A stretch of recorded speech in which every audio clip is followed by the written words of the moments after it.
속죄물 삼으시고 죄 용서하셨네.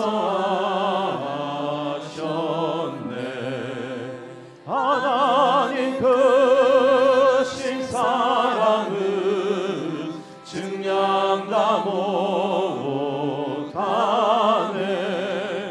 영원히 변치 않는 사랑 성도여 찬양하세. 괴로운 시절 지나가고 땅 위에 영화세할 때 주 믿지 않던 영혼들은 큰 소리 외쳐 울어도 주 믿는 성도들에게 큰 사랑 베푸사 우리의 죄 사했으니 그대 잊으소서.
주 십자가에 달리사 날 자유하게 했으니 내 몸과 마음을 주 위에 다스게 하소서. 나 구주 위에 살리라. 내 기쁨 한량 없으리.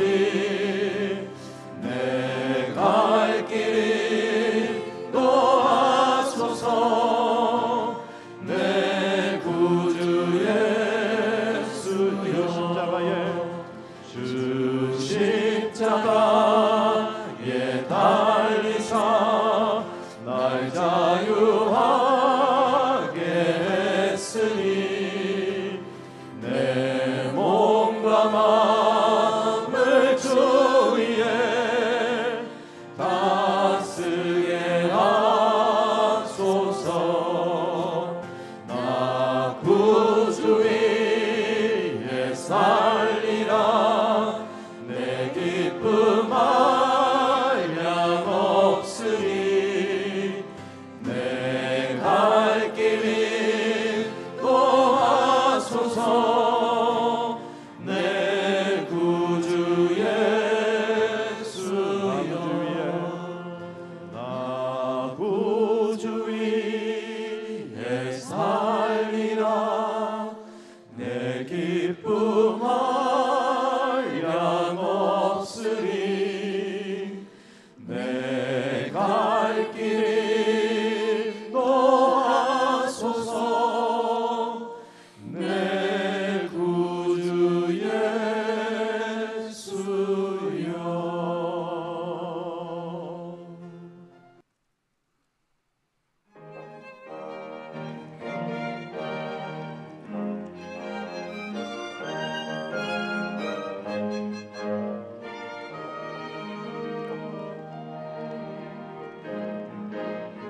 찬양해 주님의 영광.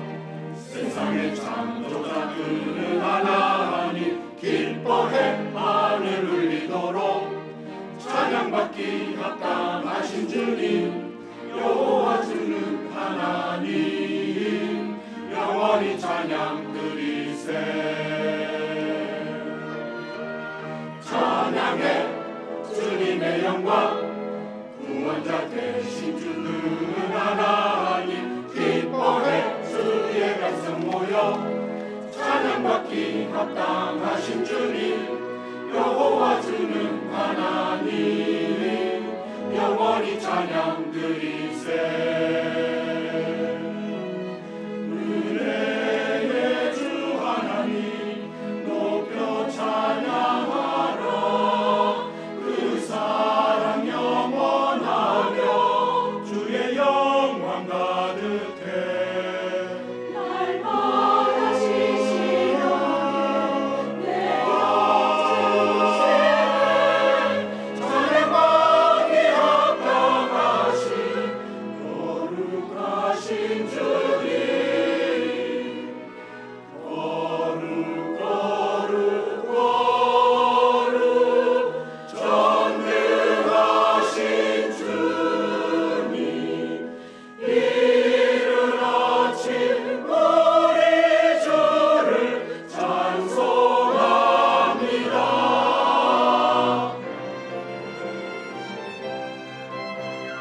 찬양해 주님의 영광. 구원의 반석 되신 하나님. 기뻐해 온 땅 울리도록 찬양받기 합당하신 주님. 여호와 주는 하나님. 영원히 찬양 드리세.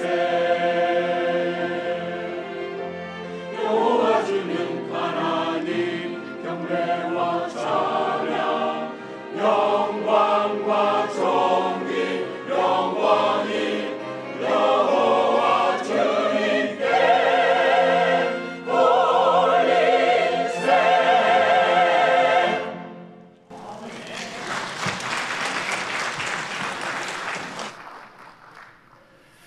하나님 말씀 사무엘하 14장입니다. 14장 1절에서 11절까지 있는 말씀을 다 함께 찾겠습니다.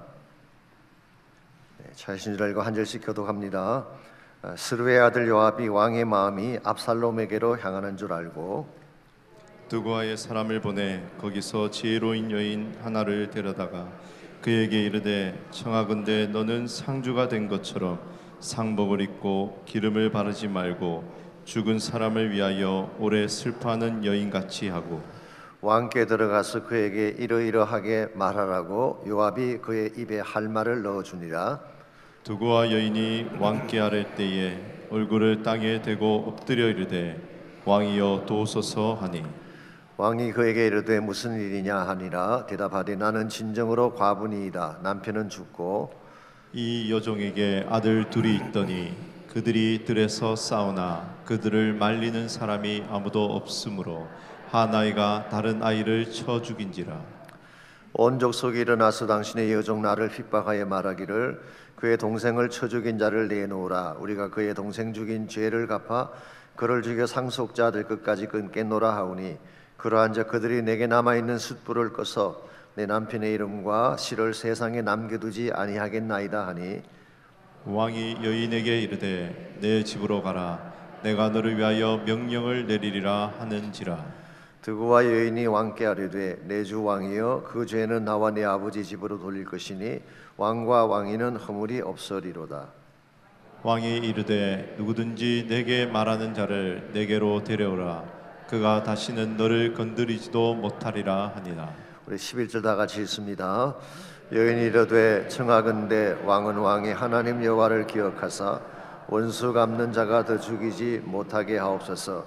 내 아들을 죽일까 두렵나이다 하니 왕이 이르되 여호와께서 살아계심을 두고 맹세하노니 내 아들의 머리카락 하나도 땅에 떨어지지 아니하리라 하니라.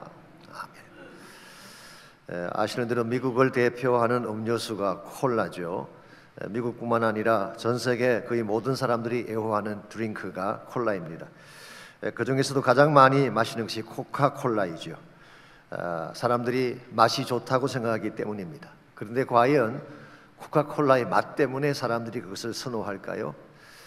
오래전에 미국의 잡지 중에 Taste of Home이라고 하는 잡지가 있습니다. 미국 사람들이 좋아하는 요리나 식료품을 다루는 푸드 전문 잡지입니다만은 그 잡지사에서 코카콜라와 펩시콜라의 맛을 비교하는 실험을 한 적이 있습니다.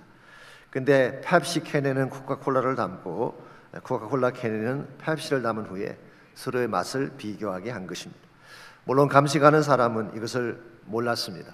두 캔의 맛을 다 음미한 후에 그들이 내린 결론이 코카콜라 캔에 든 것이 더 맛있다, 이런 결론이 나왔습니다. 자, 왜 이런 결론이 나왔을까요? 꼭 맛의 차이 때문이라고 보기는 어렵죠. 사실은 코카콜라 캔에 펩시가 담겨 있었음에도 불구하고 코카콜라가 더 맛있다고 평가한 것은 맛에 대한 평가라기보다는 상품에 대한 평가라고 보는 것이 옳을 것입니다. 그리고 고객들은 콜라의 맛에 대한 객관적인 평가보다 상품을 보고 평가를 하는 것입니다. 이 사실 누구보다 잘 아는 사람들이 제조업자들입니다. 그들은 그래서 광고비에 엄청난 돈을 쏟아붓죠. 이미지를 만들어내고 브랜드를 부각시키기 위함입니다. 심한 경우에는 과대 광고를 해서 고객들을 어뷰즈하는 케이스도 있습니다. 그러나 여러분, 화려하게 그 포장을 잘 장식한다고 해서 참된 성자가 꼭 될 수 있을까요? 저는 그렇지 않을 것이라고 생각합니다. 처음에는 포장지에 속을지 모르지만 결국은 내용물이 승패를 결정하는 것입니다. 우리 인생도 마찬가지입니다. 오늘날 많은 사람들이 겉모양을 꾸미고 외형을 포장하는데 애를 쓰고 있지만 그 포장보다 더 중요한 것은 그 속에 담겨져 있는 알맹이입니다. 아무리 화려하게 잘 포장을 해놓아도 그 안에 바른 가치가 없다면, 바른 열매가 존재하지 않는다면 그 인생은 결코 좋은 인생이라고 말할 수가 없습니다.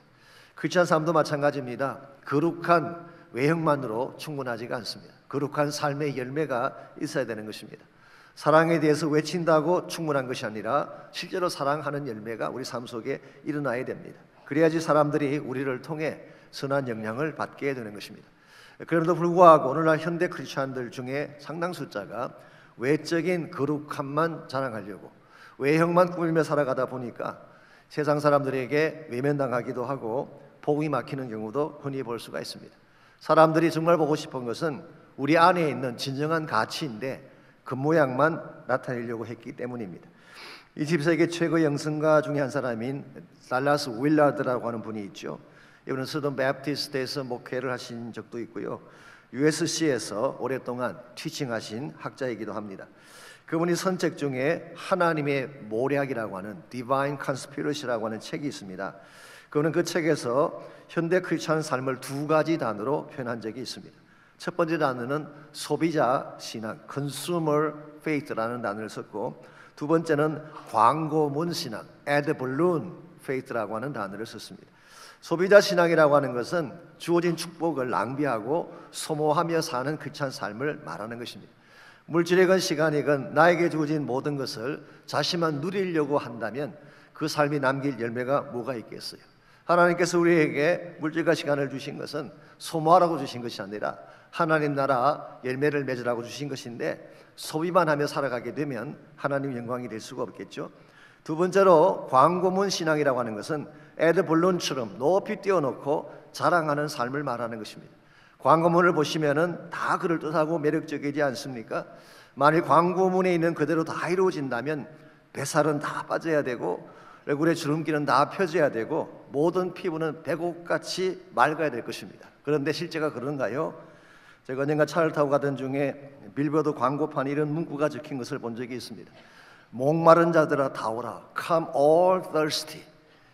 그리고 그 밑에 리퀘어 스토어 전화번호가 적힌 것을 본 적이 있어요. 과연 술집이 목마름의 진정한 해답이 될 수가 있을까요? 일반적으로 광고라고 하는 것이 다 이런 성격을 가지고 있는 것입니다. 아름다운 문구를 내세우긴 하지만 실제 그 내용을 들여다보게 되면 그 문구와 상관없는 열매를 가지는 경우가 흔히 있다는 것입니다. 크리스천 삶도 마찬가지입니다. 아무리 그럴듯하게 좋은 구호를 잘 외치고 산다고 할지라도 마치 공중에 떠있는 풍선 광고처럼 속이 비어있다면 하나님의 영광을 결코 나타낼 수가 없을 것입니다. 지난주에 생명의 삶 본문 중에 우리 마가복음을 지난주에 묵상하지 않았습니까? 예수님께서 무화과나무를 저주하신 내용이 그게 나옵니다. 예수님께서 예루살렘을 올라가실 때에 시장길을 느끼시게 되셨어요. 근데 마침 앞에 보니까 무화과나무가 있어서 먹을 것이 없나 해서 가보았더니 잎사귀만 무성할 뿐 아무것도 없었습니다. 그때 예수님께서 그 무화과나무를 저주하신 뿌리채까지 말라버리는 그 사건이 마가복음에 기록이 되어 있습니다. 이 기적은 사실 두 가지를 보여주기 위해서 주님께서 행하신 것입니다. 첫 번째는 믿음의 능력을 보여주시기 위해, 예수님께서 선포하시면 그대로 이루어진다고 하는 믿음의 능력이죠. 두 번째는 그 당시 유대 종교의 허상을 책망하기 위해서 이것을 행하신 것입니다. 무화과나무는 아시는 대로 이스라엘을 상징하는 나무이죠. 이 무화과나무라고 하는 것은 사실 3월이나 4월 달에는 열매가 열리지 않습니다. 무화과나무의 열매는 6월, 7월, 여름철에 열리는 것입니다. 그런데 성경에 보게 되면 예수님께서 예루살렘에 들어가실 때는 6월절 기간이었기 때문에 3, 4월입니다. 그러므로 열매가 없는 게 당연하죠. 그런데 한 가지 중요한 사실이 있습니다. 6월, 7월에 열리는 그런 무화과 열매는 없지만 이번 3월, 4월 달에도 작은 열매 알맹이가 무화과에 맺히게 되어 있어요. 그것을 타크쉬라고 하는데요, 이 작은 열매가 있어야지 여름철이 와도 무화과 나무가 열리게 되는 것입니다. 근데 만일 타크쉬마저 없다면, 사실은 그 당시 여행하던 사람들이 배가 고프면은 그 타크쉬를 한 움큼 따서 먹으면 시장기가 해결되는 그런 습관이 있었습니다. 예수님께서 그것을 기대하고 가셨는데 타크쉬가 하나도 없는 것입니다. 이 타크쉬가 없는 무화과 나무는 여름이 와도 열매를 맺지 못하는 나무, 이걸 예수님께서는 그 당시 유대인들의 종교라고 상징한 것입니다. 이스라엘의 상태가 이와 같았던 것입니다. 시간이 흘러가도 어차피 열매 맺지 못할 민족, 그래서 예수님께서 상징적으로 무화과 나무를 저주하심으로 그 당시 허무허구한 유대 종교를 비판하시고 책망하신 것입니다. 하나님은 오늘날도 마찬가지입니다. 우리의 그 포장에 관심이 없습니다. 무성한 무화과 나무 이파리를 보고 만족하는 것이 아니라 그 안에 주님이 찾으시는 열매가 있을 때에 하나님께 만족을 드리게 되고 하나님의 기쁨이 되는 삶을 살게 되는 것입니다. 이런 면에서 여러분과 저의 삶 가운데도 외모를 꾸미고 싶어하는 마음은 솔직히 있습니다. 누구나 다 포장하고 싶고 잘 보이고 싶은 마음이 다 있지 않겠습니까? 그럴지라도 우리의 그 포장에 치중하지 아니하고 우리 내면 속에 바른 열매를 맺을 때 이것이 하나님께 영광이 되고 우리 삶을 사는 과정에서도 좋은 열매를 맺는 것입니다. 그렇다면 어떻게 할 때에 우리의 그 포장을 다 벗어버리고 하나님이 기뻐하실 참된 열매를 맺으며 살아갈 수 있을지 오늘 본문을 중심으로 이것을 함께 정리해 보려고 합니다. 오늘 같이 읽은 본문에 보시게 되면 가식된 포장으로 다윗의 마음을 움직이려고 했던 요압이라는 사람의 시도가 오늘 본문에 기록된 내용입니다. 지난주 압살롬이 자기 형 암논을 살해한 사건을 다루어 드렸죠. 자기 형을 죽이고 도망을 치게 됩니다.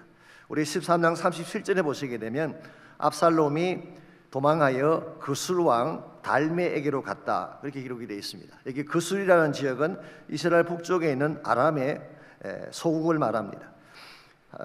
그리고 이 그술왕 달메라는 왕에게 딸이 있었는데요. 그 딸이 마아가라는 딸입니다. 그리고 다윗이 마아가와 정략적인 결혼을 하게 됩니다. 그래서 정략 결혼을 해서 낳았던 아들이 바로 압살롬이었어요. 그러므로 그술 땅으로 갔다 이 말은 다른 말로 표현하면 압살롬이 다윗을 피해서 외할아버지 집으로 도망갔다 그런 뜻입니다. 거기에서 그는 3년을 보내게 됩니다. 그랬더니 39절 보시면은 다윗 왕의 마음이 압살롬을 향하여 간절하니 암논은 이미 죽었으므로 왕이 위로를 받았습니다. 암논은 이미 죽었기 때문에 이제 세월이 흘러가는 과정에서 그에 대한 아픔은 많이 가라앉았다 그런 뜻입니다. 그 대신 자기를 떠나갔던 압살롬에 대한 그리움이 다윗의 마음을 가득 채운 것입니다. 그런데 이와 같은 다윗의 심정을 아주 꿰뚫어지게 잘 알고 있는 한 사람이 있었어요. 그 사람이 바로 요압이라고 하는 사람입니다. 그래서 14장 1절을 보시게 되면 스루의 아들 요압이 왕의 마음이 압살롬에게로 향하는 줄을 알고, 이 요압이라는 인물은 참 요상한 그런 인물입니다. 다윗의 최측근으로서 정말 다윗에게 있어서는 입에 혀같이 행했던 그런 인물이 요압이었습니다. 다윗이 원하는 것이라면 물불 가리지 않고 나서서 했던 인물이 요압이었습니다. 지난번에 우리아를 전쟁터에서 죽게 할 때도 다윗의 의도를 잘 읽고 나가서 행했던 사람이 요압이었죠. 그런데 한 가지 문제가 있습니다. 정말 다윗이 원하는 것이라면 무엇이든 행하는 것이 요압인데 순수한 마음으로 다윗을 섬긴 것은 아닙니다. 자신의 욕망과 출세를 위해서 이와 같은 일을 자행한 것입니다. 그래서 원천적으로 그의 성격 자체가 간사하기도 하고 이와 같은 시실성이 결여되어 있기 때문에 나중에 다윗이 임종하기 직전에 자기 아들 솔로몬에게 부탁을 하죠. 내가 죽고 나면 이 요압을 반드시 처치하라. 그런 내용이 후반부에 나오고 있습니다. 이와 같은 요압이 2절 말씀 보시면은 드고아의 사람을 보내 거기서 지혜로운 여인 하나를 데려다가, 우리말 번역에는 지혜로운이라고 번역했지만 사실 클레버, 아주 간교한 여인 그렇게 보는 것이 더 맞습니다. 그에게 이르되 청하건대 너는 상주가 된 것처럼 상복을 입고 기름을 바르지 말고 죽은 사람을 위하여 오래 슬퍼하는 여인같이 하라. 자, 이것은 이제 요압이 그 여인에게 요청한 것입니다. 상주 같은 옷을 갈아입고 오랫동안 슬퍼한 듯한 그런 표정을 짓고 아주 초라한 과부 행색을 하라는 것입니다. 그리고 3절 말씀 보게 되면 요압이 그의 입에 할 말을 다 넣어주었다고 했어요. 그러므로 이 여인은 처음부터 요압이 사용하기 위해 택한 여인.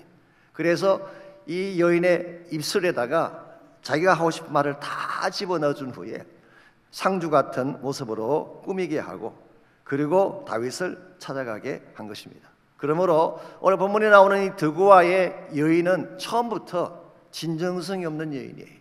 그가 했던 모든 이야기는 진실이라기보다는 허구적으로 꾸며낸 이야기인 것을 알 수가 있습니다. 자, 5절에서 7절까지를 보시면은 그 여인의 사연이 다음과 같이 기록이 되어 있습니다. 나는 진정으로 과부입니다. 옛날 성경인 개역 한글에서는 참 과부라고 했어요. 여러분, 가짜 과부도 있나요? 여러분, 진짜를 너무 강조하면 가짜일 확률이 많습니다. 진 과부, 참 과부, 할 필요가 없는 말을 덧붙이고 있죠. 남편은 죽고 두 아들이 있었는데 그 두 아들이 들에 나가서 싸우다가 말리는 사람이 아무도 없는 가운데서 형이 동생을 쳐 죽이게 됐다고 합니다. 그랬더니 7절 말씀 보시면은 온 족속이 일어나서 동생을 죽인 형을 죽이겠다고 한 것입니다. 이렇게 되면 이 과부는 한꺼번에 두 아들을 다 잃어버리게 되고 그 가문은 씨가 말라지게 되는 것입니다. 이와 같은 그의 사연을 다윗에게 이야기했더니 8절에 보시게 되면 왕이 여인에게 이르되 내 집으로 가라. 내가 너를 위하여 명령을 내리리라. 오케이, 알았다. 내가 알아서 처리해 줄게. 그렇게 다윗이 답을 한 것이죠. 그랬더니 11절 여기에서 얘는 한 가지를 더 붙이게 됩니다. 왕은 왕의 하나님 여호와를 기억하사 원수 갚는 자가 더 죽이지 못하게 하십시오. 여기서 그 여인은 여호와의 이름을 들먹이고 있습니다. 더 정확하게 표현하면 여호와의 자비하심과 사랑을 금명하면서 더 이상 원수 갚는 일을 멈추게 해주십시오 라고 요청을 한 것이죠. 그 말에 대해서 다윗이 말합니다. 내 아들의 머리카락 하나도 땅에 떨어지지 아니하리라 맹세를 한 것입니다. 이거 보게 되면 다윗 참 착한 사람이에요. 와서 누가 호소하면은 그걸 거절하지 못하고 다 들어주는 마음이 여리고 순전한 사람인 것을 알 수가 있죠. 자, 이 말을 들은 이와 같은 다윗의 확답을 들은 여인이 13절 보시면은 진짜 하고 싶은 본론을 다윗에게 하게 됩니다. 여인이 이르되 그러면 어찌하여 왕께서 하나님의 백성에게 대하여 이 같은 생각을 하셨나이까? 이 말씀을 하심으로 왕께서 죄 있는 사람같이 되심은 그 내 쫓긴 자, 이것은 압살롬을 말하는 것입니다. 그 내 쫓긴 자를 왕께서 집으로 돌아오게 하지 아니하심이니이다. 사실은 이 말을 하려고 교모한 논리와 상황을 설정한 것입니다. 이 여자가 했던 이 모든 시도들을 보게 되면 참 그럴듯해요. 설득력 있는 말처럼 느껴집니다. 우발적으로 형제가 싸운 것도 그렇고 하나들이 죽었는데 그 처자들마저도 죽게 되는 상황 설정도 그렇고 더구나 하나님이 사랑이신데 사랑의 하나님이 원수 갚는 것을 멈추어야 하지 않겠느냐라고 하는 논리도 기가 막힙니다. 참 잘 꾸며낸 이야기고 아름답게 설정한 이야기이죠. 그러나 아무리 아름답게 잘 포장하고 잘 만들어진 이야기라고 할지라도 이와 이 이야기가 진실에 근거하고 있지 않으면은 그 이야기는 아무런 감동도 줄 수가 없습니다. 아무리 좋은 이야기, 감동적인 것처럼 느껴지는 스토리라도 진실에 베이스를 두고 있지 않다면 그 스토리는 절대로 감동을 줄 수가 없습니다. 마치 몇 년 전에 한국에서 화제가 되었던 지하철 안에서의 결혼식과 같은 케이스입니다. 제가 새벽기도 때 잠깐 말씀드린 적이 있긴 합니다만은 2006년 4월 달에 신길에서 김포로 가는 지하철 5호선에서 가난한 두 남녀의 결혼식이 진행이 됐습니다. 남자가 그 승객들에게 먼저 이 결혼식을 올릴 수밖에 없는 사연을 다음과 같이 설명을 했습니다. 저는 고아로 자랐습니다. 남들처럼 예식장에서 결혼식을 올릴 형편이 되지 못해 우리가 처음 만난 이 5호선에서 결혼식을 올리기로 했습니다. 비록 주례자도 없고 하객은 성객 여러분이 전부입니다마는 우리 부부는 평생 행복하게 살 것을 맹세합니다. 그리고 준비한 반지를 신부의 손에 끼워주자 신부의 눈에서는 하염없이 눈물이 흘러내렸습니다. 이것을 지켜보던 승객들 중에 많은 사람들이 박수로 축하하기도 하고 눈시울을 적시면서 이 광경을 보고 있었어요. 어떤 할머니 한 분은 신랑의 등을 두들겨 주면서 격려금까지 내어놓았다고 합니다. 이 장면을 보았던 승객 중에 한 사람이 이것을 휴대폰 전화에 고스란히 담아서 영상을 이렇게 네티즌이 보라고 올린 것입니다. 그리고 제목을 붙이기를 세상에서 가장 아름다운 결혼식, 그렇게 타이틀을 붙였습니다. 이것을 본 모든 네티즌들이 열광을 했습니다. 그랬는데요, 이틀 후에 이 결혼식이 사실은 호스대 연극부에서 만든 연극이라는 사실이 밝혀지게 됐어요. 자, 이 사실을 알게 된 사람들이 느낌이 어땠을까요? 그래도 지하철 결혼식이 감동스러웠을까요? I don't think so. 이게 허구라 밝혀지는 순간 그들이 가졌던 그 감동은 아무런 의미가 없게 되는 것입니다. 아무리 아름답게 잘 포장을 해도 진실에 베이스를 두지 않으면 이런 스토리가 되는 것입니다. 오늘 본문에 소개된 이 드구와 여인이 다윗에게 들려준 스토리가 바로 그런 케이스입니다. 눈물을 자내도록 잘 꾸며진 이야기이긴 하지만, 그리고 하나님의 사랑이라고 하는 명분으로 멋지게 포장은 했을지라도 진실이 아니라면 혹은 요압이 각석에서 만들어낸 이야기라면 그 열매는 결코 아름다울 수 없다는 것입니다. 실제로 다음에 다룰 것입니다마는 15장에 가보시게 되면 이와 같이 해서 압살롬을 데려오죠. 그 데려온 압살롬이 어떤 일을 자행하게 되나요? 반란을 일으켜서 자기 아버지를 쫓아내고 백주의 후궁을 범하는 정말 해서는 안 될 폐륜적인 악한 일을 자행하게 되죠.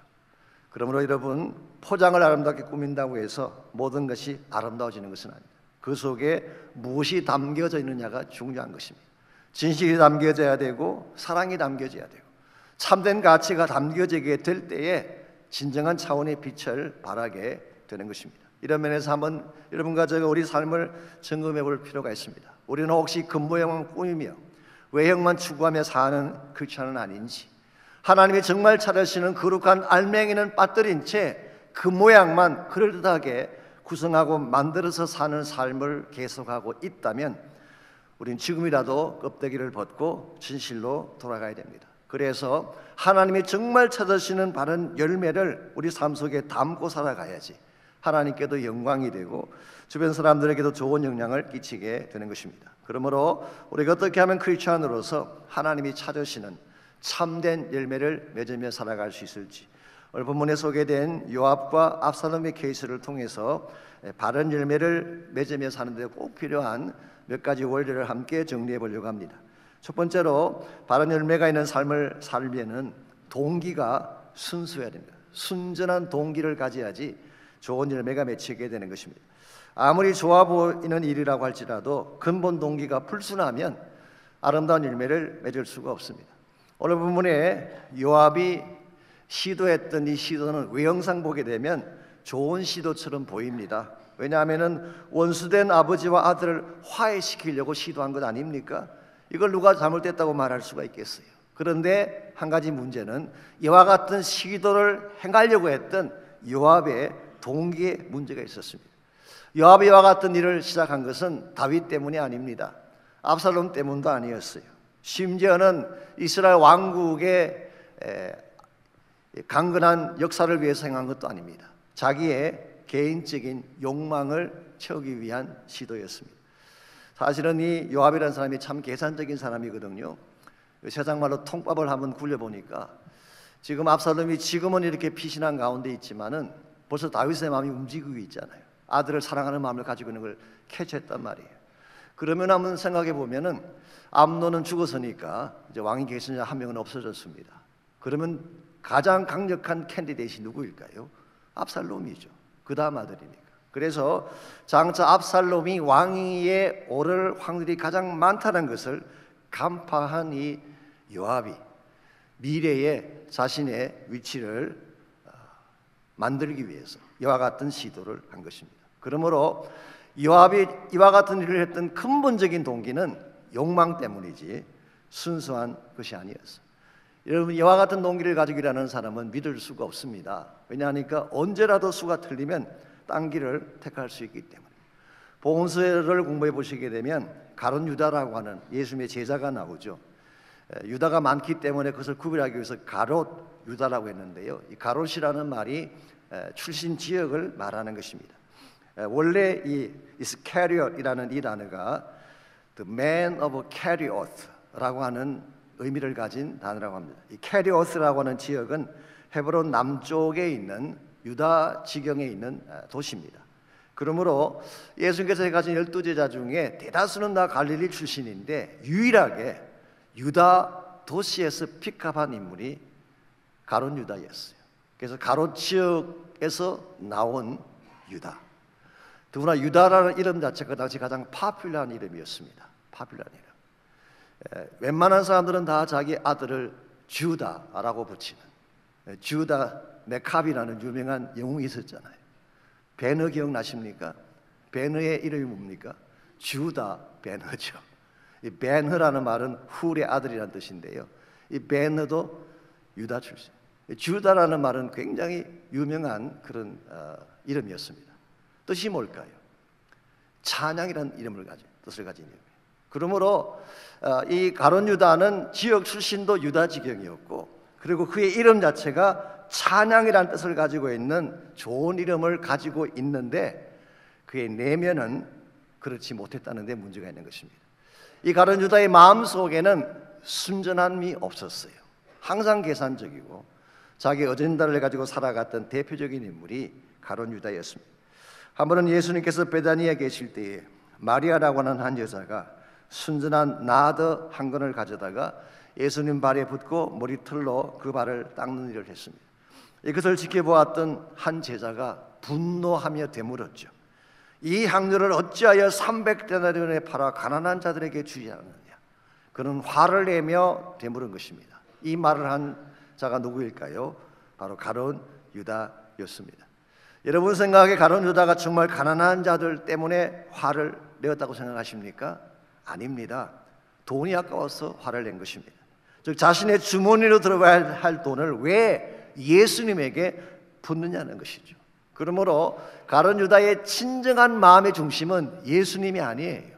자기 자신의 야망이었습니다. 그렇기 때문에 그는 주님을 따라다니긴 했지만 처음부터 순전한 동기로 따라다니는 것은 아닙니다. 어떤 성경학자는 따르기는 예수를 따랐지만 그의 마음 중심에는 사탄이 있었다, 그렇게까지 평가를 하고 있습니다. 그래서 외형적으로는 약자 편을 들고 가난한 자를 위하는 것처럼 보였지만 실상은 자기의 욕심을 채우기를 원했던 가룟 유다. 어쩌면 그가 예수를 처음 따랐을 때는 예수님이 위대한 혁명가가 되고 세상을 바꾼 인물이라고 생각해서 따랐을 가능성이 많습니다. 근데 한 3년을 따라다니다 보니까 아닌 것 같거든요. 하시는 말씀이 계속 죽는다는 말씀만 하시지, 큰 자가 되려면 작은 자가 되라 그러지, 버리라 그러지, 포기하라 그러지, 아무리 머리를 굴려봐도 계산이 맞지가 않아요. 그래서 결국 3년이 다 됐을 때에 그 당시 기득권자였던 정교지주자들에게 은 30을 받고 서성을 팔아 넘긴 것입니다. 이와 같은 가룟 유다의 생이 아름답다고 말할 수 있을까요? 열매가 귀하다고 말할 수 있을까요? 아무도 동의하지 않을 것입니다. 그 반면에 베드로를 한번 생각해 보십시오. 베드로는 갈릴리 출신, 일평생 고기나 잡던 어부입니다. 노동자였습니다. 배우지도 못했어요. 그랬던 이 베드로가 예수님을 만난 순간, 누가복음 5장에 보시게 되면 그가 밤새 잡았던 모든 고기와 배와 그물을 다 버려두고 예수님을 따라 나섰습니다. 물론 베드로는 업앤다운이 많았어요. 덤벙대는 실수를 많이 했어요. 심지어 주님 잡히시던 날 밤에 그를 모른다고 3번씩이나 부인하는 치명적인 실수까지 했던 인물입니다. 그런데요, 한 가지 가룟 유다와 다른 점이 있습니다. 가룟 유다에게는 없지만 베드로에게는 있었던 가장 중요한 요소가 있어요. 그게 뭐냐고 하면 주님을 향한 순수한 사랑이었습니다. 그는 실수는 했지만, 덤벙대긴 했지만, 무식하기 때문에 세련되지는 못했지만 그 마음 중심에 주님을 사랑하는 순수한 사랑이 있었던 거예요. 그렇기 때문에 그는 누가복음에 보게 되면 예수님 부인하고 새벽닭이 울었을 때 그는 밖에 나가 심히 통곡하며 울었다고 성경은 기록하고 있습니다. 사랑하지 않았다면 울 이유가 없었겠죠. 요한복음 21장에 보게 되면 주님 부활하신 후에 다시 나타나셔서 3번을 반복에 물으셨죠. 너가 나를 사랑하느냐. 그때마다 베드로는 내가 주를 사랑합니다, 내가 주님 사랑하는 것을 주께서 아십니다, 이 대답을 하고 그는 그 이후부터 한 번도 뒤돌아보지 않고 예수의 복음을 위해 달려갔습니다. 기독교 전승에 하면은 그는 거꾸로 메어 달려, 십자가에 거꾸로 메어 달려 순교했다고 전하고 있습니다. 무엇이 베드로로 하여금 이와 같은 삶을 택하게 한 것일까요? 그의 마음 중심에 주님을 향한 순전한 동기가 있었기 때문에 어려운 가지의 삶 가운데 이와 같은 동기가 필요합니다. 이런 사랑의 동기를 가져야지 낮은 곳에 내려가 섬길 수가 있습니다. 나에게 반대급부가 전혀 없더라도 오히려 핍박과 손해가 나에게 주어질지라도 선교하며 주의 나라 위에 나를 드릴 수 있는 근본 이유가 여기 있는 것입니다. 오늘 여러분과 제 마음속에 참으로 하나님이 기뻐하는 열매를 맺기로 한다면 이 동기가 먼저 순전한 바른 동기가 회복이 되어야 됩니다. 두 번째로 바른 열매가 있는 삶을 살려면 방법이 진실해야 됩니다. 용기도 물론 필요하지만 방법도 바르게 돼야지 하나님이 기뻐하는 열매를 맺을 수가 있는 것입니다. 오늘 본문에서 요압이 진실로 다윗과 압살롬이 관계가 회복되고 화해하기를 원했더라면 드구와의 여인을 다윗에게 보낼 것이 아니라 누구를 보냈어야 마땅했습니까? 선지자 나단을 보냈어야 하는 것입니다. 나단은 그 당시 다윗의 선지자였고 가장 정직한 하나님의 종이었습니다. 이 정말 바른 해결을 원했더라면은 나단 선지자를 보냈어야지 왜 드고아의 여인을 상들처럼 꾸며서 보낸 것입니까? 여기에 벌써 잘못된 것이 있는 것입니다. 여러분들, 우리가 하나님의 일을 하려면요, 하나님의 방법대로 해야 돼요. 나의 방법도 아니고 세상의 방법도 아니고 하나님의 방법대로 해야 돼요. 요압이 정말 하나님이 기뻐하는 뜻을 바로 이해하고 그 뜻을 행하기를 원했다고 한다면 나단 선지자를 보냈어야 했고 그 여인의 입술에 자신의 말을 넣어줄 것이 아니라 하나님의 말씀을 넣어 주었어야만 했던 것이죠. 그런데 그는 그렇게 하지 않고 인간적인 착략을 심어 주었기 때문에 좋은 열매를 맺지 못한 것입니다. 오늘 하나님의 일을 하는 많은 사람들이 세상 방식을 택하려고 할 때가 있는데 조심해야 됩니다. 하나님의 뜻을 준행한다고 하는 많은 사람들 중에 나의 방식을 주장하는 분들이 계시는데 역시 조심해야 됩니다. 하나님의 일은 하나님의 방법으로 해야 됩니다. 하나님의 방법은 어떤 것일까요? 저는 말씀이라고 생각합니다. 말씀 속에 진리가 있기 때문에 여러분이 정말 하나님의 뜻대로 행하기를 원하면 말씀 따라 사셔야 돼요. 또 한 가지 하나님의 방법은 기도입니다. 기도할 때 하나님의 뜻이 드러나고 그 뜻을 행할 때에 항상 최선의 결과가 나오는 것입니다. 일반적으로 세상 사람들은 문제가 생기면요, 자기 머리에서 뭔가를 짜내려고 해요. 답을 얻으려고 합니다. 근데 모든 사람들이 다 자기 머리에서 뭘 짜내려고 하면 하나가 되겠어요? 서로 의견이 다를 수밖에 없지. 사람은 다 생각이 다르기 때문에. 그런데 기도하면 설사 뜻이 달랐을지라도 기도하면 하나님이 하나 되게 만들어 주세요. 우리 모든 마음의 포커스가 하나님께로 집중하기 때문에 나누어지고 깨어진 사람들도 하나가 되는 것입니다. 여러분이 성경을 공부해 보시게 되면요, 문제가 생겼을 때에 문제를 해결했던 가장 성경이 제시하는 가장 빈번하게 나오는 해결책이 뭔지 아십니까? 기도예요. 기도하면 문제가 해결되는. 그중에 제가 한 가지만 들어드리자면요, 출애굽기 14장에 보시게 되면 이스라엘 백성이 출애굽한 직후에 홍해 앞에 서는 사건이 나옵니다. 자, 애굽에서는 나왔습니다. 그런데 happen to be 그들이 진을 쳤는데요, 잘못된 곳에 진을 쳤어요. 앞에는 바다가 있고 양사방은 다 터져 있는 광야가 있는 그곳에 진을 친 것입니다. 이건 사실은 적군이 공격해 오면 그냥 당하는 것입니다. 이 사실을 간파한 바로가 아하, 이스라엘이 광야에 갇혔구나, 우리말하면 도간에 든 쥐가 됐구나, 이 사실을 확인하고 말과 병거와 군대를 이끌고 이스라엘을 공격하기 위해 달려왔죠. 이런 상황에서 이스라엘 백성이 보였던 반응은 두 가지입니다. 첫 번째는 대다수의 이스라엘 백성들이 보였던 반응인데요, 그들은 우왕좌왕하며 모세를 원망하기 시작했습니다. 왜 여기까지 끌고 나와서 죽게 하냐는 것이죠. 하나님을 원망하고 모세를 원망하고 주어진 상황 앞에서 갈팡질팡하며 시간을 보냈습니다. 그런데 또 한 가지 반응은 모세가 보였던 반응이죠. 모세는 하나님 말씀에 순종해서 지팡이를 든 손을 바다를 향해 내밀었어요. 우리는 이것을 기도의 액션이라고 부를 수가 있습니다. 비록 내 앞에 큰 문제가 있는 것은 사실이지만 하나님 말씀에 순종해서 기도의 손을 앞으로 내미는 순간 그들은 지금까지 보지 못했던, maybe 상상조차 하지 못했던, 어쩌면 역사 가운데 한 번도 일어나지 않았던 기적 중의 기적을 경험합니다. 그 기적이 바로 바다가 갈라지는 기적이었죠. 그 바다가 갈라지게 되니까 그 밑에 길이 나왔어요. 이걸 보면 뭘 알 수가 있습니까? 하나님은 처음부터 그 문제 바로 밑에 답을 준비하시고 그들로 하여금 기도하게 하신 거예요. 여러분 기억하십시오. 문제가 있을 때에 하나님 절대로 문제만 던지지 않습니다. 문제 밑에 답을 준비해 놓으십니다. 기도하면 그 답이 나의 것이 되는 거예요. 그때 바다가 갈라지는 것입니다. 그때 하나님의 기적이 일어나게 되는 것입니다. 저는 이와 같은 것이 하나님의 방법이라고 생각을 합니다. 이제 저희 교회가 FEP 복음전도 선교훈련이 시작되는데요, 저는 그렇게 생각합니다. FEP의 성패는 기도에 달려있다고 생각합니다. 정말 저희 교회가 여러분들 한 분 한 분이 기도할 때에 하나님이 사자의 입을 막아주실 거예요. 기도할 때 땅이 진동하고, 기도할 때 하늘 문이 열리고, 기도할 때에 완악한 심령이 깨어지며 복음이 스며들게 될 것입니다. 기도가 언제나 기회예요. 로렌 커닝햄이 쓴 책 중에 내 신을 벗으라는 유명한 책이 있죠. 거기 보게 되면 오래전 구소련에서 사역하시는 한 목사님에 대한 실화가 소개가 되어 있습니다. 그 목사님은 복음을 전하다가 감옥에 갇히게 되셨습니다. 그런데 그분은 감옥을 감옥이라고 생각하지 않고 선교지라고 생각했어요. 감옥에 있는 사람에게 전도하려면 그 안에 들어가야 되잖아요. 그렇다고 일부러 사기치고 감옥 갈 필요는 없습니다. 이 목사님은 복음 전하다가 감옥에 들어가신 케이스입니다.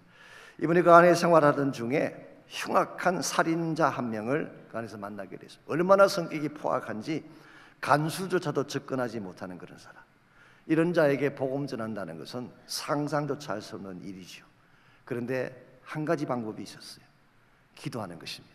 기도하려고 작정을 하고 이분은 금식하며 모든 사람들이 다 잠자는 시간에 바닥에 엎드려서 기도했어요. 그 당시는 12시간을 노동을 했다고 합니다. 바깥에 나가서 12시간을 노동하고 들어오면 다 잠에 골아 떨어질 시간인데 이분은 금식하며 밤마다 기도한 것이죠. 어느 날도 한밤중에 일어나서 무릎 꿇고 눈물로 기도하는데 누군가가 등을 툭 치는 것입니다. 뒤돌아보니까 바로 그 살인자예요. 당신 지금 뭐 하는 거요? 기도하는 중입니다. 무엇을 위해 그토록 기도하는 것입니까? 그때 목사님이 눈물을 글썽이며 답했습니다. 바로 당신을 위했습니다. 이 한마디 말의 그 흉악범이 충격을 받고 마음의 문을 열고 주님을 영접하고 삶의 변화가 일어나기 시작했어요. 악마 같았던 그 흉악범이 천사로 바뀌게 된 것입니다. 이것을 목격한 교도소 소장이 이 목사님 불러다가 질문했습니다. 당신이 도대체 무엇을 어떻게 했길래 이와 같은 변화가 일어났습니까? 그때 목사님의 답이 이와 같습니다. 내가 한 것은 아무것도 없습니다. 저는 기도만 했을 뿐인데 하나님께서 그를 변화시켜 주셨습니다. 이 말을 듣는 소장이 이렇게 이야기했다고 합니다. 솔직히 나는 하나님의 존재를 믿지 않았습니다. 그런데 저 흉악범의 변화를 보니 하나님을 인정하지 않을 수가 없어. 그리고 그 다음 날부터 그는 바깥에 노동하는 것이 아니라 주방에 들어가서 부엌일을 하며 교도 생활을 했다고 합니다. 부엌에 들어가면 어떤 장점이 있나요? 먹는 것만은 충분히 먹을 수가 있죠. 금식할 필요가 없습니다. 금식하며 기도한 결과 이와 같은 아름다운 역사들이 일어나게 된 것입니다. 여러분들 문제가 있을 때에 당황하지 마십시오. 우왕좌왕하지 마십시오. 기도하면 하나님이 풀어주십니다. 이게 하나님의 방법이에요. 하나님의 방법대로 살 때에 참된 성공자가 되고 진정한 차원의 열매가 주어지는 것입니다. 마지막 세 번째로 바른 열매가 있는 삶을 살려면 영적 용기가 필요합니다. 용기가 없이는 바른 삶을 살 수가 없습니다. 오늘 본문에서 그 여인이 들려준 그 이야기를 우리가 얼핏 들으면 참 설득력이 있어 보이는데요. 사실은 그 여자가 제시한 어널리지, 이 비유적 그 비교를 분석해 보면 정확한 어널리지가 아닙니다. 첫 번째로 그 여자가 말한 두 아들의 케이스는 우발적으로 살인한 경우예요. 그런데 압살롬도 그랬나요? 아니죠. 압살롬은 2년 동안 철저하게 준비한, 소위 말하는 premeditated murder. 우리 변호사도 잘 아시잖아요. 미리 철저하게 준비한 것은 이건 죄가 훨씬 더 무거운 것입니다. 두 번째로 이 여인의 스토리는 객관적이지 않습니다. 압살롬의 잘못에 대해서는 일체 언급이 없어요. 오히려 말리는 사람이 없었기 때문에 이건 다윗을 지칭하는 것입니다. 세 번째로 하나님의 사랑만 강조했지 공의에 대한 언급이 없습니다. 하나님이 사랑이라고 하는 것은 만구의 진리입니다. 누구도 부인할 자가 없죠. 그러나 동시에 하나님은 공의의 하나님이십니다. 공의가 뭔가요?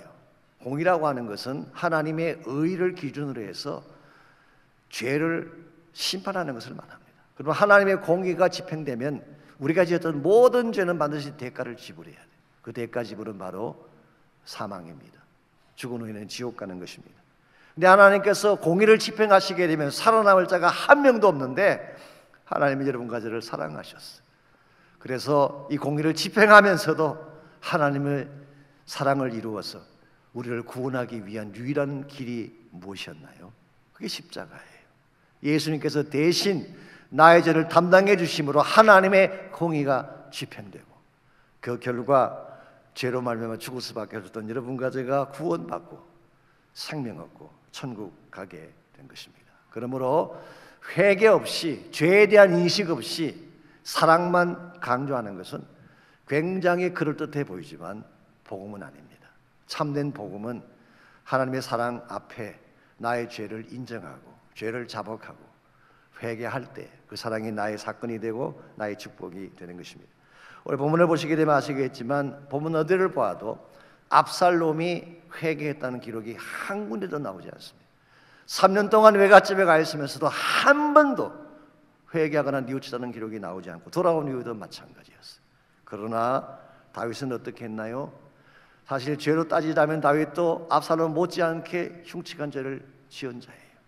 그러나 다윗은 나단이 와서 당신이 바로 그 사람이라고 지적했을 때 그 자리에 무릎 꿇고 회개했어요. 자복했어요. 하나님이 이 다윗의 그 자복하는 회개를 보고 그를 회복시켜 주시고 다시 살게 한 것입니다. 이와 같은 이 자복하는 회개 사실은 쉽지 않습니다. 누구나 자기를 포장하고 싶고 미화시키고 싶지 나의 죄를 적나라하게 인정하는 것 절대로 쉽지 않습니다. 그러므로 용기가 필요해요. 그 용기는 내가 가진 용기가 아니라 성령께서 주시는 용기입니다. 이것이 영적인 용기예요. 제가 어릴 때 자랐던 저희 교회 이름, 시골 교회 이름이 삼성교회였습니다. 제가 발음을 잘 못하는데 그 성자가 이길 성자예요. 석삼자에다가 이길 성자. 세 번 이겼다라는 건데 제가 그 목사님 설명을 들어보니까 저희 교회 이름을 짓게 된 동기가 다윗이 3번 승리한 것을 염두에 두고 한 거래요. 첫 번째로 다윗은 골리앗과의 전쟁에서 믿음으로 승리했습니다. 두 번째로 사울과의 전쟁에서 사랑으로 승리했어요. 마지막 세 번째로 다윗은 자신과의 전쟁에서 회개함으로 승리한 것입니다. 그래서 하나님은 다윗을 다시 회복시키시고 다윗에게도 찬란한 영광의 위치를 허락해 주신 것입니다. 여러분과 저에게도 이와 같은 용기가 필요합니다. 나의 죄를 인정하는 용기죠. 나의 껍데기를 벗어던지는 용기죠. 정말 십자가 앞에 정직한 영으로 나아가서 I'm sinner, 나는 죄인입니다 고백하고 예수의 보혈을 붙잡는 용기가 필요합니다. 여러분께서 그 기도를 하나님께 드릴 수만 있다면 우리의 죄가 아무리 주홍 같을지라도 진홍 같을지라도 주님의 보혈이 우리를 깨끗하게 하시고 우리를 다시 치유하셔서 다시 일어서게 하십니다. 주님 앞에 나갈 때 여러분 일부러 가면을 쓸 필요 없습니다. 포장할 필요 없습니다. 있는 모습 그대로 나가면 돼요. Just as I am, 있는 모습 그대로 나가기만 하면 하나님께서 나를 있는 모습 그대로 받아주시고 십자가로 깨끗하게 치료하셔서 다시 일어나게 하십니다. 이게 복음이에요. 이 아침 여러분 마음 가운데 성령께서 임재하셔서 하나님 앞에 여러분의 죄를 자백하고 예수 한 분만이 나의 구원자임을 고백하고 주님께로 나오는 그런 축복이 있기를 바랍니다. 아버지 사랑 내가 노래해 아버지 은혜 내가 노래해 그 사랑 변함없으신 거짓 없으신 성실하신 그 사랑 상한 때 꺾지 않으시는 꺼져가는 등불 끄지 않는 그 사랑 변함없으신 거짓 없으신 성실하신 그 사랑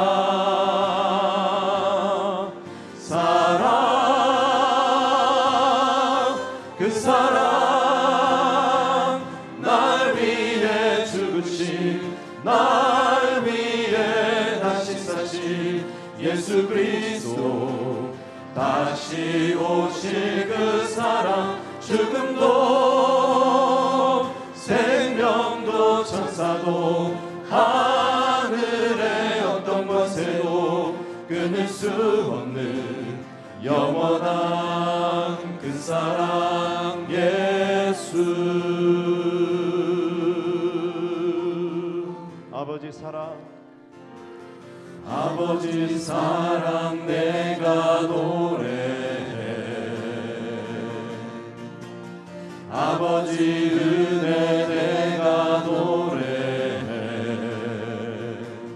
그 사랑 변함없으신 거짓 없으신 성실하신 그 사랑 갈 때 꺾지 않으시는 꺼져가는 등불 끄지 않는 그 사랑 변함없으신 거짓 없으신 성실하신 그 사랑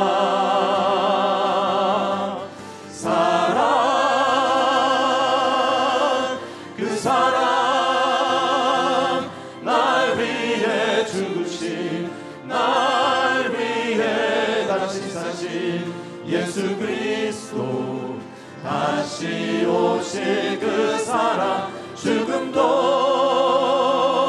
생명도 천사도 하늘의 어떤 권세도 끊을 수 없는 영원한 그 사랑 예수. 그 사랑 날 위해 죽으신 날 위해 다시 사신 예수 그리스도 다시 오실 그 사랑 죽음도 생명도 천사도 하늘의 어떤 권세도 끊을 수 없는 영원한 그 사랑 예수. 영원한 그 사랑 예수. 이 놀라운 복음을 저희들에게 주신 것 감사합니다. 우리 모두는 죄인입니다.